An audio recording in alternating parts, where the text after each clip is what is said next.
A bird hovered around a village, and then perched on a chief who didn't even notice that a bird had perched on his cap. Amaka saw it, and screamed, pointing at it. Amaka was only 18 years old, but her life was already full of pain. She had lost both her father and mother when she was very young. Nobody wanted to care for her. Both her father's people and her mother's people looked at her with hatred. "She is a witch," they would say. "That is why her parents died early." Those words hurt Amaka, but she had no strength to fight back. After her parents' death, she became very sick. She could not even get out of bed for months. Her body was weak, her eyes pale, and her skin dry. Sometimes she cried until she had no more tears. When she finally recovered a little, her legs refused to carry her properly. Walking became very difficult. She had to use a long stick to support herself. That was how she moved from place to place, dragging one leg slowly behind the other. Her clothes were torn and dirty. She had only 2 dresses, both of them old. Her hair was rough and never combed. Dust always covered her skin because she had no soap to bathe with. Flies followed her around because of her smell. Children laughed whenever they saw her. "See Amaka the witch," they would shout, running away from her. Her age mates avoided her completely. They refused to sit with her, talk with her, or even play with her. To them, Amaka was like a curse, with nobody to feed her. Amaka had only one option: begging. Every morning she picked up her stick, covered herself with one of her dirty dresses, and went to the market square. "Please, give me food," she would beg. "Just a little. I am hungry." Sometimes people pitied her and gave her scraps. Other times, they chased her away. "Go away, witch! Don't come near my shop!" one woman once shouted, throwing stones at her. Amaka walked away with tears rolling down her cheeks. At night, she returned to her small hut. It was the only thing her parents left behind before they died. The hut had no bed, only a mat on the floor. The roof leaked whenever rain fell. Rats and lizards ran about freely inside. But Amaka had no choice. She slept there every night. One night, something strange happened.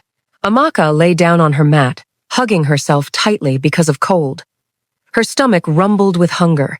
She slowly closed her eyes and fell asleep. But in the middle of the night, she saw something. She could not explain it clearly. It was like a shadow, tall, dark, and moving around inside the hut. She felt heavy fear pressing down on her chest. She tried to scream, but her voice refused to come out. The shadow moved closer and closer. Suddenly, Amaka jerked up from her sleep, breathing heavily. Sweat covered her whole body. What was that?" she whispered to herself, looking around. The hut was empty. There was no shadow, no figure, no sound, only the soft cries of night crickets outside. Amaka held her stick tightly and pressed her back against the wall. She did not sleep again till morning. The next day, even though she was still weak, she forced herself to go to the market as usual. People were already busy selling yam, pepper, fish, and palm oil. Amaka dragged herself with her stick, looking for who would give her food. As she walked, something caught her eyes. A strange bird, black with red eyes, came flying slowly and perched on the head of one of the chiefs in the village. The chief was sitting proudly on a wooden chair, buying palm wine from a seller. Amaka stopped suddenly. Her heart beat fast. She had never seen such a bird before. She raised her hand and pointed at it. "Ah, look! Look! A bird on his head!" she shouted in fear. People around turned to look at her, but they could not see any bird. The chief frowned angrily and stood up. "You foolish girl! Why are you pointing at me?" he shouted. "Drop that, your dirty hand, before I slap you!" Amaka quickly brought down her hand, shaking with fear. She looked again at the man's head, but the bird had already disappeared. People began to murmur. "Is this not the witch girl again?" someone said. "She wants to bring a curse upon our chief," another person added. "She should not even be allowed to walk freely," one woman hissed. Amaka felt ashamed. Tears filled her eyes. She turned around slowly and dragged herself away with her stick. That night, she could not sleep well. Her heart kept beating fast as she remembered the strange bird. "Why was I the only one who saw it?" she whispered to herself. "What does it mean?"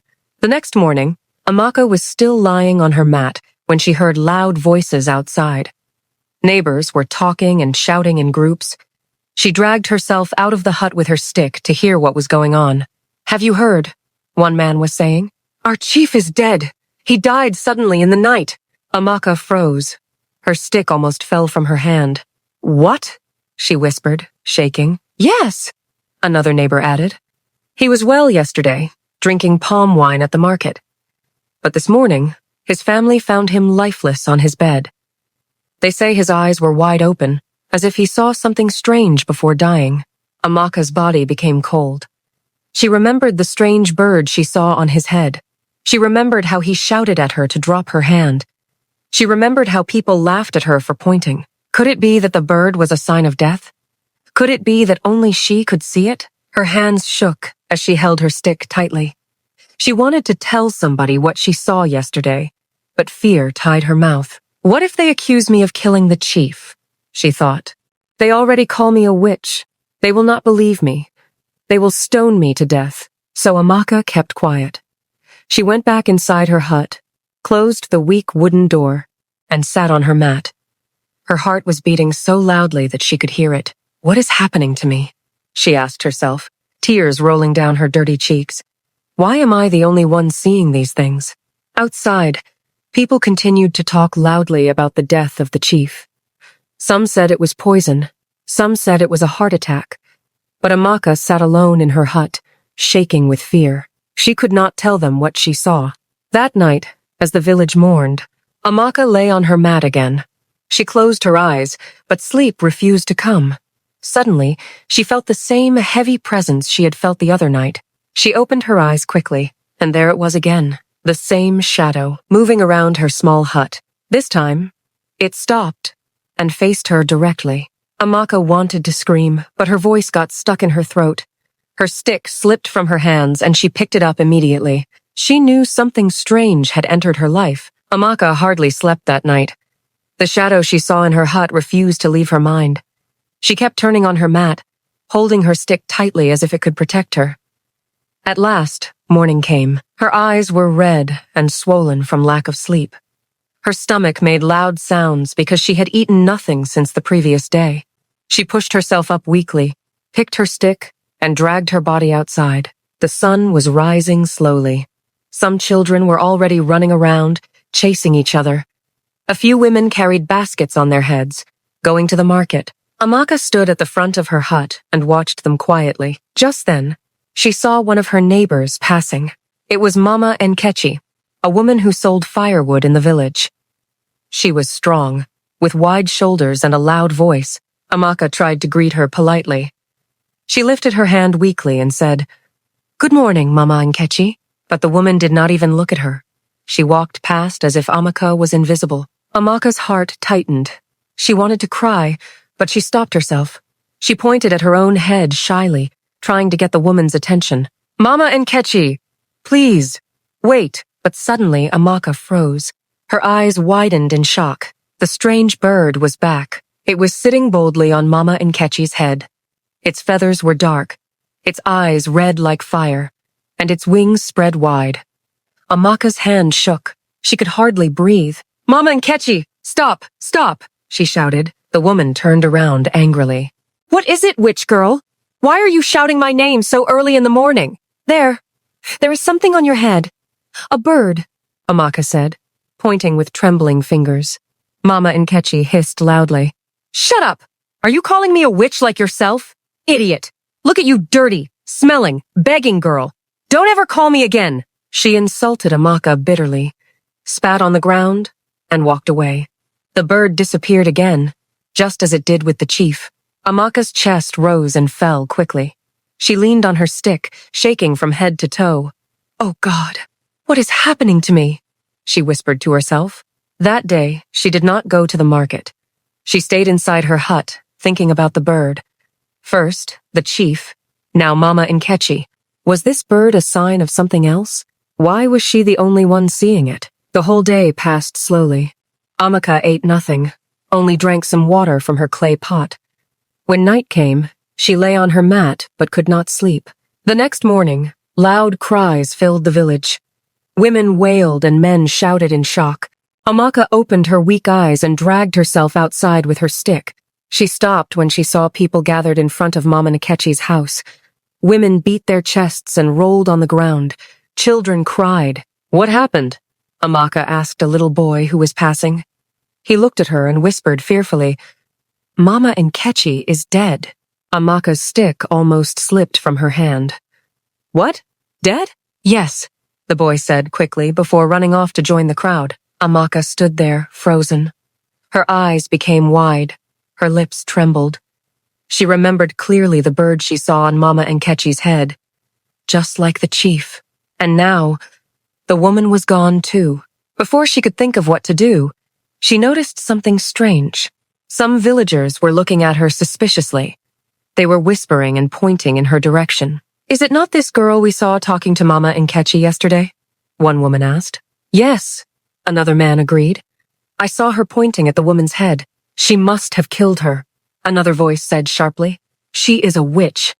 That is why everyone she talks to dies." Fear gripped Amaka. She shook her head quickly, tears rolling down her cheeks. No, it is not me. I did nothing." But the murmurs grew louder. Soon, 3 strong men marched to her hut. They banged the wooden door so hard that the whole hut shook. "Come out, witch!" they shouted. "You killed Mama Nkechi!" Amaka's heart almost stopped. She held her stick tightly and began to cry. "I did not kill her! Please, I swear! I only greeted her!" "Liar!" one of the men roared. "We saw you whispering to her yesterday morning. Today she is dead. What other proof do we need?" Amaka burst into uncontrollable tears. Her voice broke as she begged, "Please, believe me. I am not a witch. I don't know why this is happening." The men did not listen. They dragged her roughly out of the hut. She fell twice on the ground because of her weak legs, but they pulled her up by force. "Let us take her to the palace," one man shouted. "Yes," others agreed. "The king must decide her punishment." They pulled Amaka through the village streets. Children ran behind them, mocking her. Women whispered and spat on the ground as she passed. Men shook their heads in anger. "She killed our chief," someone said. "And now she has killed Mama Nkechi," another added. "She must be punished!" the crowd roared. Amaka cried loudly, her tears mixing with dust on her face. Her body shook, her stick almost broken as she struggled to walk. Finally, they reached the palace. The king's guards opened the gate and let them in after hearing the noise. The crowd pushed Amaka into the large hall where the king sat on his throne.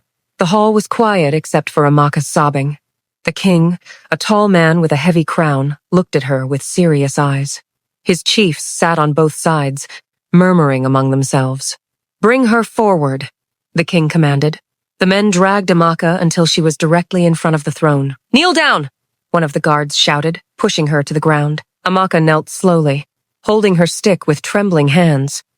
Her body was covered in dust, her hair rough, her face full of tears. The king leaned forward. His deep voice filled the hall. "Amaka," he said slowly, "you stand accused of witchcraft. You are accused of causing the death of one of my chiefs, and the death of Mama Nkechi. What do you have to say?" The hall became completely silent. All eyes were on Amaka. Her lips shook. Her throat was dry. She tried to speak, but no sound came out. Finally, she managed to whisper through her tears. "I did not kill anyone. I swear. I only saw something, but nobody believed me." The king's eyes narrowed. "What did you see?" he asked sharply. Amaka looked up at him, her tears shining. She opened her mouth to speak, but suddenly, a loud cry came from the back of the hall. The palace was silent. Amaka was still kneeling in front of the king when her eyes caught it. The strange bird. It was not outside this time. It was right there inside the palace hall, flying slowly in circles. Nobody else seemed to notice it. The chiefs were busy whispering. The guards stood like trees, watching Amaka with angry eyes. Amaka's lips trembled. She wanted to shout, but her voice stuck in her throat. Then, as if in a dream, the bird came lower and perched gently on the king's crown. Amaka's heart almost stopped. She froze in fear. "Ah!" she gasped loudly. Her hand shot up as she pointed at the king's head. There, the bird is there! The queen blinked in confusion, touching her head tie. What is this foolish girl saying? She asked. The chiefs frowned. One of them shouted, Keep quiet, Amaka. Do not insult our queen. But Amaka could not control herself. She shook her head violently, tears pouring from her eyes. I swear, the bird is there. It perches on people and then they die. Please believe me. The hall was filled with murmurs. Some chiefs hissed. Some guards raised their whips as if they wanted to beat her. Enough of this madness, one chief thundered. This girl is cursed. Every time she points at someone, death follows. She should not be allowed to live among us. Amaka sobbed and whispered, Nobody listens. Nobody believes me. I only want to save them. The king raised his hand, and the hall became quiet. His deep voice rolled out slowly. Amaka, he said firmly, you are disturbing this palace with your lies. If truly this bird brings death, then why are you the only one who sees it? Are you not the witch behind it? No, my king, Amaka cried, shaking her head. I am not a witch. The bird comes on its own. I only see it before others. After it lands, the person dies the next day. The queen hissed loudly and looked at the king. My husband, why are we wasting time with this dirty girl? She is a danger to the village. Lock her up. The king nodded slowly. Take her away, he commanded. Immediately, 2 guards rushed to Amaka. They dragged her up roughly and pulled her out of the hall.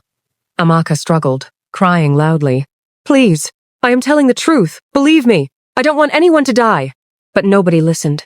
They dragged her down into the palace cell, a dark underground room with no window. They pushed her inside and slammed the heavy door shut. Amaka fell to the floor, clutching her stick. Her tears flowed endlessly. Why is this happening to me? She whispered in the darkness. Why would the gods show me death if nobody will believe me? Why must I suffer like this? All night, she sat in the cell, hungry and afraid. The sound of rats running around kept her awake. She prayed silently, asking for strength. The next morning, loud cries woke her up. She pressed her ear against the cell door, trying to hear clearly. Have you heard? A guard's voice shouted outside. The king is dead. What? Another guard cried in shock. But he was fine yesterday. They found him this morning, the first guard said in fear. His eyes were wide open, just like the chief, just like Mama Nkechi. Amaka's whole body shook. She dropped her stick and held her head in her hands. Oh God, she whispered. It happened again. I saw the bird, and now the king is gone. Soon, the heavy cell door opened.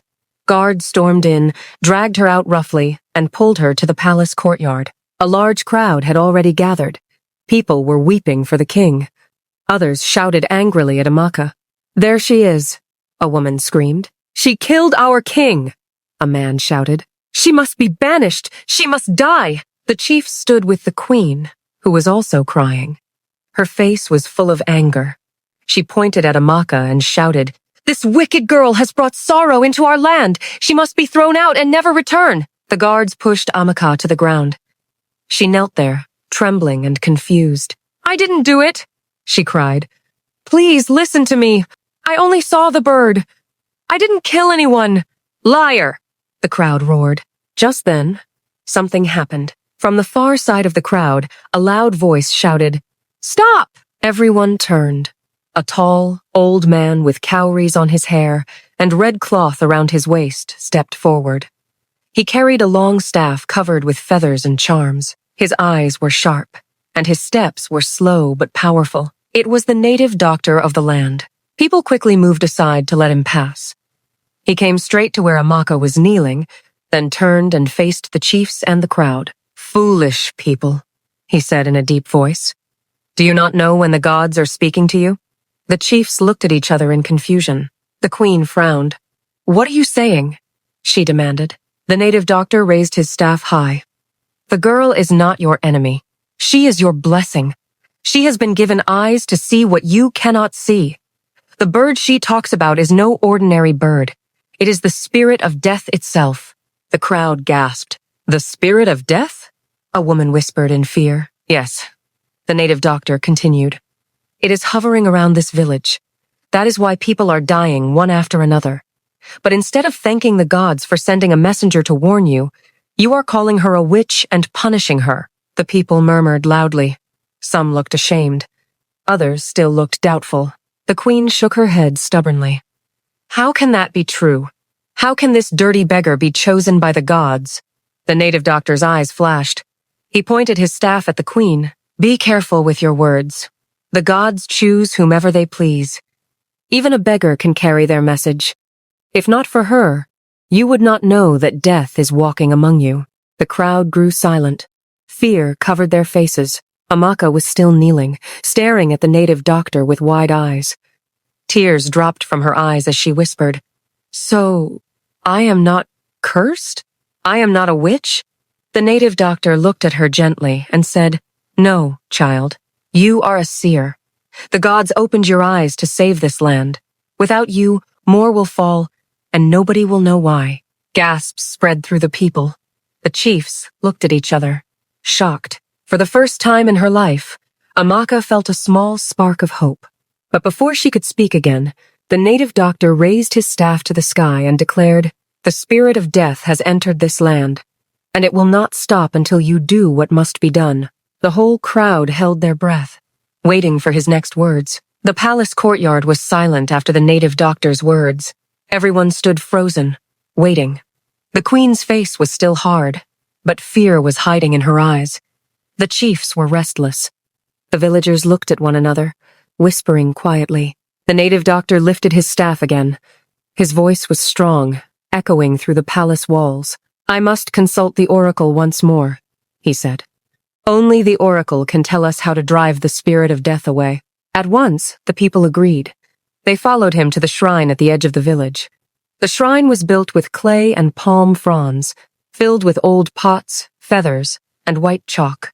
The air around it was heavy, as if unseen spirits were watching. The native doctor entered the shrine, leaving everyone outside. He beat his drum 3 times, poured palm wine on the ground, and spoke in chants. His voice rose and fell, mixing with the sound of the wind. Amaka knelt outside, her heart beating fast. After a long silence, the native doctor came out. His eyes looked strange, like someone who had seen the spirit world. The oracle has spoken, he said slowly. The spirit of death will not leave until a chosen one carries the sacrifice into the evil forest. The crowd gasped in fear. Mothers held their children tightly. Men muttered under their breath. Everyone knew the evil forest was a place of danger. Nobody entered it unless they wanted to die. Who will carry the sacrifice? One of the chiefs asked nervously. The native doctor pointed his staff. His voice was firm. The gods have chosen Amaka. The crowd burst into shouts. No, not her, some cried. She is only a young girl, others argued. She will die if she goes into the evil forest, the queen shouted. Amaka's whole body went cold. She dropped her stick and shook her head violently, tears rolling down her cheeks. Please, I am afraid. I don't want to die, she whispered. The native doctor walked to her gently. He placed his hand on her head. Do not fear, child. You are not ordinary. You are a destiny child. The gods chose you for a reason. Nothing will harm you. Amaka looked at his face through her tears. His words were strong, but her heart still trembled. That evening, the villagers prepared the sacrifice. They tied a white goat, placed kola nuts, palm oil, yam, and palm wine into a big calabash. They decorated it with red cloth and feathers. When everything was ready, they called Amaka. She walked forward slowly, holding her stick in one hand and wiping her tears with the other. Her dirty dress shook in the evening breeze. People watched in silence as she bent down and lifted the sacrifice carefully. It was heavy, but she balanced it on her head. The crowd followed her to the edge of the evil forest. The path was quiet, the trees thick and dark. Birds did not sing there. Even the air felt different, heavy and cold. Amaka stood at the entrance, her knees shaking. She turned back to look at the villagers. They were watching her with fear and pity. Some women were already crying. Go, child, the native doctor said gently. The gods are with you. Amaka sniffed, closed her eyes for a moment, and whispered, Please, let me return alive. Then she stepped into the evil forest. The trees seemed to close around her as she walked deeper. Strange sounds echoed, like whispers. Her legs were weak, but she forced herself to move. Step after step, she went deeper, balancing the sacrifice carefully. At one point, she thought she saw shadows moving between the trees. She bit her lips to stop herself from screaming. Her heart was beating so fast it felt like it would burst. Finally, she reached a clearing inside the forest. There was an old tree, tall and wide, with roots like the arms of a giant. The air around it was colder than ice. Amaka dropped the calabash at the foot of the tree. Her hands were trembling, her eyes full of tears. "Please, gods, accept this. Let me go home alive," she whispered. Suddenly, a strong wind blew through the clearing. The leaves shook violently. The goat bleated loudly from afar, then went quiet. Amaka covered her face with her hands, crying softly. After some minutes, the wind stopped. Everything became quiet again. The forest grew calm, almost peaceful. Amaka opened her eyes slowly. The sacrifice was still there, untouched, but something in the air felt lighter. Her heart told her it was time to leave. She picked up her stick and turned back. With shaky steps, she walked out of the forest. When the villagers saw her coming out alive, carrying nothing but her stick, they shouted in joy. Women ran to her and hugged her tightly. Men clapped their hands and lifted her high into the air. Children danced around her. "She is alive!" they cried. "The gods have accepted our sacrifice. The spirit of death has left us." Amaka cried and laughed at the same time. She could not believe it. For the first time in her life, people were hugging her, smiling at her, and thanking her. From that day, everything changed. No more chiefs died. No more neighbors died. The strange bird disappeared completely. Peace returned to the village. The people were so grateful that they decided to reward Amaka. The chiefs gathered and built her a small but beautiful house, with a strong roof that did not leak when rain fell. They gave her a soft bed, clean clothes, and a clay pot filled with water. Every market day, the villagers gave her free foodstuff, yam, rice, beans, pepper, and palm oil. Some even gave her meat and fish.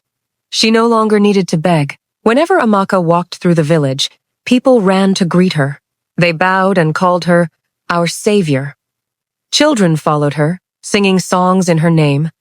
Women hugged her and gave her food. Men respected her and asked her for prayers. The same people who once spat at her and called her a witch now adored her like a queen. One evening, Amaka sat in front of her new house, dressed in clean clothes. She watched the sunset and smiled. For the first time, she felt peace in her heart. She remembered her parents and whispered, "I wish you were here to see this. Your daughter is no longer rejected. She is loved." Tears rolled down her cheeks. But this time, they were not tears of sorrow. They were tears of joy. Amaka had suffered. She had been mocked, insulted, and beaten. But in the end, the gods lifted her. She became the girl who turned her pain into a blessing for the whole village. And so, the people never forgot her. They told her story to their children and their children's children. They said, "Once there was a girl called Amaka, rejected and called a witch. But the gods chose her to save us, and through her, we lived long." From then on, Amaka walked with her stick proudly. Not as a beggar, not as a witch, but as a destiny child, chosen to bring life where death once reigned.